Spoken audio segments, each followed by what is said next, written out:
and working with the both of you, we know that you deal with this all the time, and the confusion around, am I a fiduciary broadly to specific the differences of the different types of fiduciaries and their roles of fiduciary.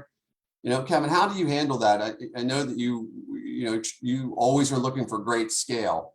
How do you deal with that in general when you have a client that may not even think it's a thing?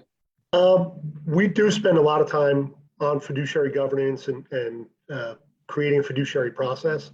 And once we sit down and explain what a TPA can do and what a 316 can do and how they can get leverage from that, most plan sponsors are very, very receptive to it. We haven't gotten a lot of pushback at all. In most cases, people are very happy to take that work off their desk. So having the comfort level with having the conversation allows you to have the conversation, which turns into success. Yeah, I think it becomes a self-fulfilling prophecy. You do fiduciary education for the committee, for the board, for the business owner, explain roles and responsibilities. And when they see the list of things that they're legally responsible for, that they have no idea how to do, it becomes a very easy conversation. Well, let me introduce you to my friends at Pentegra. It just is a very, very easy conversation once they know what they're really supposed to be doing.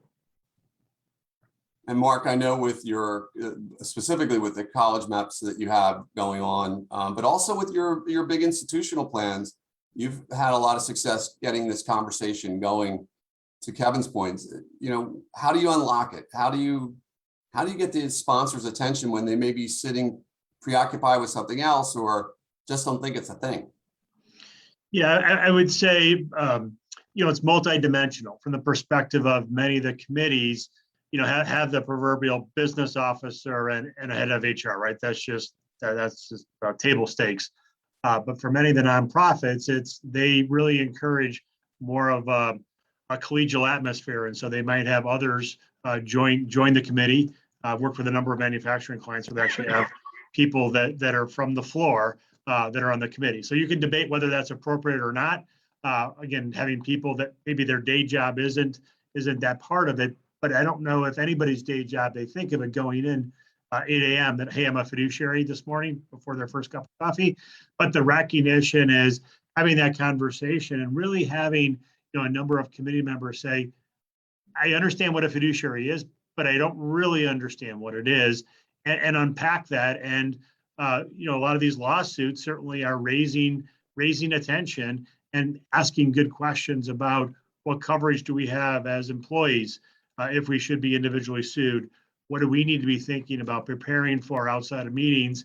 And oftentimes, to poke the bear a little bit, we'll say, okay, well, we're in a meeting today. Don't raise your hand, but how much time did you prepare for the meeting materials that were sent out 2 days in advance? And you get like that smile, like, okay, you got me, right? But you look around the room or look in this virtual setting and you see the smiles nonetheless. So certainly I think people are very aware of it, but the nervousness of what it means to be a fiduciary certainly is well compounded by the risks of lawsuits that are very pervasive.